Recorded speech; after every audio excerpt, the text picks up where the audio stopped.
Hey, what's up, everybody? So, for today's video, I'm going to teach you how to connect your Facebook live stream to your OBS system or how to use an OBS for your live stream. So, I'm going to teach you how to connect the two applications together. It's very easy. So, just follow what I do and you'll be able to do it too. Okay, so let's go up, click on live video, click go live, and then you'll be presented with two options. So you can either live stream via your computer's webcam or your laptop or PC's webcam. So make sure if you're going to use an OBS, make sure that the camera and microphone here are turned off. And then what you want to do is go to streaming software. This stream key right here, copy it, head over to your OBS, go to file and then settings. Afterwards, we'll head on to stream. And then the first thing that will pop up here is Twitch.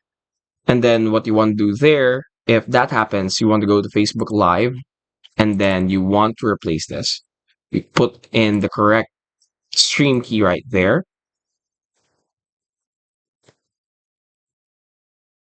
And then click on apply. And automatically, that should work out for you. And that would automatically connect, of course, the OBS with Facebook. But before all of that, you're of course gonna need to have a video source, an audio source, so make sure, and a media source. So make sure that all of those are in place for you to be able to actually stream on Facebook using the OBS system.